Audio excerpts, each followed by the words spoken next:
The government has announced it'll ban non-compete clauses for millions of workers. They impact an estimated 1 in 5 Australians and are conditions in employment contracts that prevent or restrict an employee from moving to a competitor.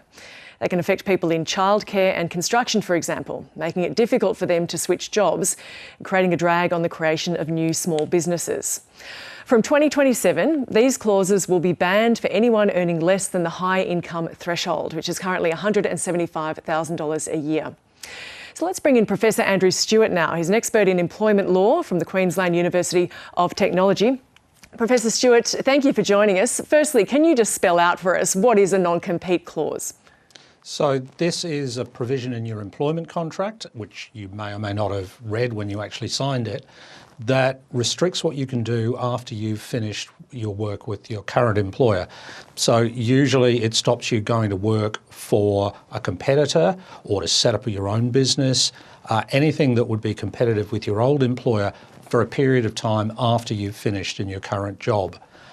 Now, we also see that there are typically other restraints as well that can be included in a contract, like you can't go and contact any of your boss's former clients or people you used to work with as well. But for the moment, what the government's announced is focusing on that first type of restriction. Because there has been creep in this space, hasn't there? I mean, they weren't meant to be, as I understand it, for hairdressers, for example, or childcare workers, but with 1 in 5 workers subject to these, that captures a lot of people. It really does.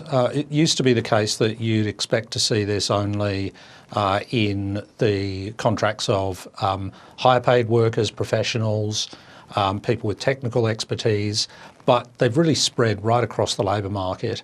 My colleagues at QUT did a survey recently of small businesses, and we found that around about a third of those businesses had been using these kinds of provisions in their employment contracts.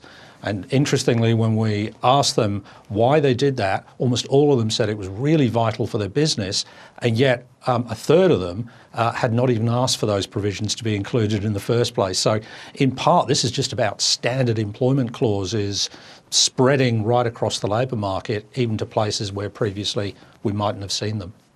So if this ban is to come in 2027 as outlined, I mean, it's not just going to be a positive for the individual, but said to be for the economy. Can you tell us why that would be?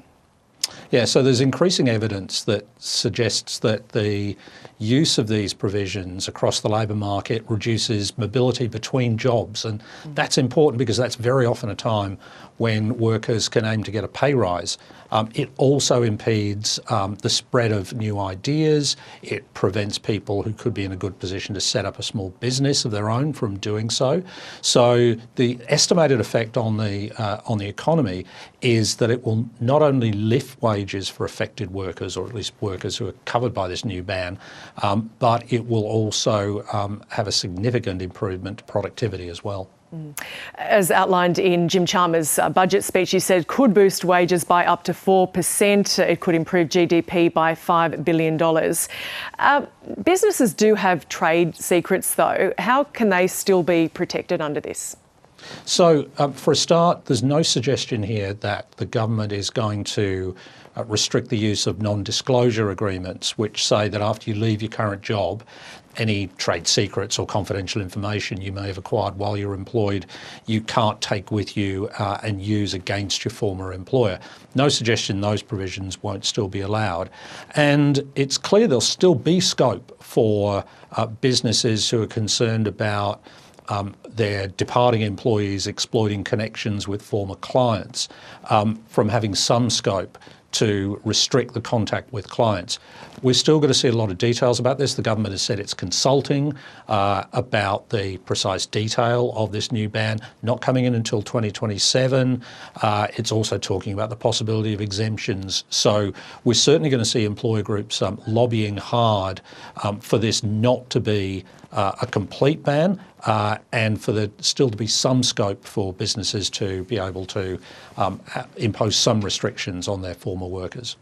And finally, Professor Stewart, the government is introducing a national licensing scheme to allow electricians to work seamlessly across borders and could expand this to other occupations. Is that a welcome move? It really is. And look, this is the latest move in what's been a continuing attempt really since the 1990s for the Commonwealth and the states and territories to try and figure out ways of modernising our occupational licensing systems and making it easier for skilled workers to move jobs across borders. At the moment, there are many professions where if you qualify in one state, that'll be recognised in other states or territories, but you're still going to go through a process of having that formally accepted. So this is a really welcome step towards eliminating some of that red tape, making it easier to have genuinely national qualifications.